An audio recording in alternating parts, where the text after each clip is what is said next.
Dr. Ann Kellams. I'm a professor of pediatrics and director of the UVA Breastfeeding Medicine program at the University of Virginia School of Medicine in Charlottesville, Virginia, in the USA. I'm going to talk for a few minutes about a question I get often: how long should breastfeeding sessions last? And the answer is it completely varies, but let's talk about that. So I'm going to show you some pictures of different suck and swallow patterns. And I'm doing this because I want you to understand the concept that even watching the baby at the breast, we can tell if milk is being transferred. So the first line that you see kind of goes do do do do do do do do do do do do.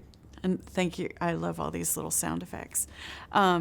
So this is a baby that's going fast, fast, fast, fast, fast with their suckling, and then it slows down and it's a bigger amplitude, and then it slows down and there's a bigger amplitude. This is the faster initial signaling. I've gotten to the breast. Mom feels like it's safe for me to let this milk fall down. The saber-toothed tiger is not coming. All is well in the world. She has a letdown reflex, and all of a sudden there's a big swallow and a big swallow.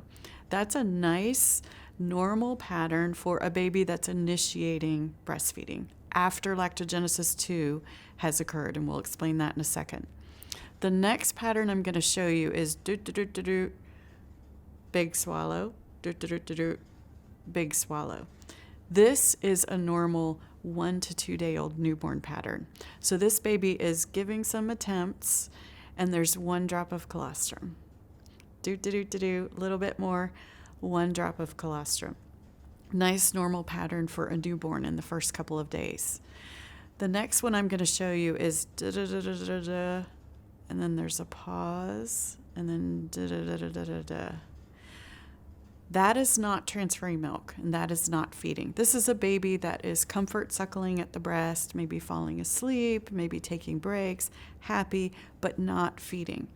It's one of the reasons why we don't encourage parents or nursing staff or lactation consultants or pediatricians or you name it to count minutes of a breastfeeding session, because many parents or observers will count any time at the breast attached with some movement of the mouth as feeding. But in actuality, unless you see those long draws that are slower and bigger amplitude, there's not swallowing occurring. So this is a baby that is not feeding. The next pattern I'm going to show you are these big da-dun, da-dun, da-dun, da-dun. This is a baby who is clearly, the mother is past lactogenesis stage 2, producing ounces of milk, and this baby has a suck and a swallow and a suck and a swallow and a suck and a swallow. This is what I call gulping. It's a great sign, and particularly love to see this around day 4 to 5, because wow, this baby is transferring milk. This mom is producing milk. This baby is getting it.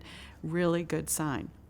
During a typical feeding in the following days after lactogenesis stage 2, you might have bursts of this with each letdown reflex, and it might even be 4 to 5 bursts of this per feeding.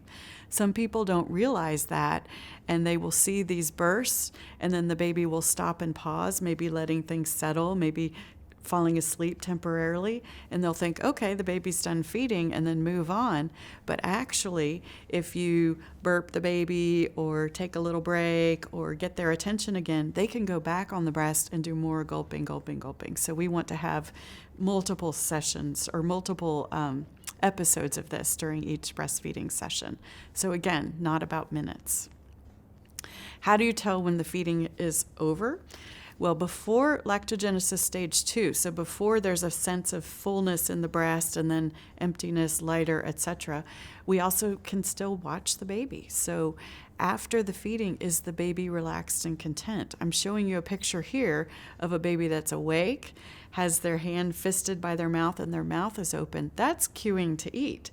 So if the baby just spent time on the breast, regardless of how much time, and they're still doing this, they want to eat some more. However, if they are relaxed, content, noodle arms, their hands are open, their arms are down, when you put them up to burp and they wake up a little bit, they're no longer like head bobbing and rooting around, that's a baby who just had a nice meal or snack and is content. I always caution people about cluster feeding because cluster feeding is normal. And what we mean by that is frequent episodes of feeding in particular times of day, because they don't eat on a schedule and we don't want to feed them on a schedule. We want to feed them when they're physiologically ready to eat.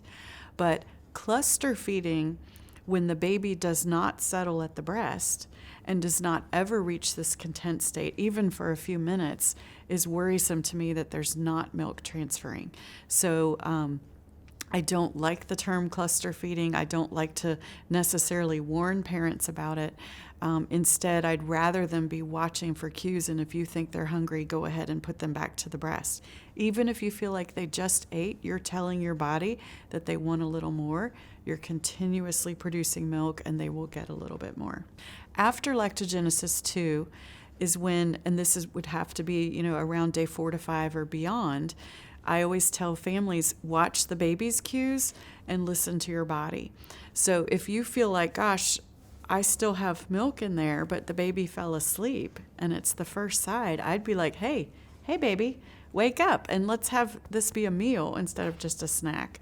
So put them back on and you'll be surprised you can get another letdown going.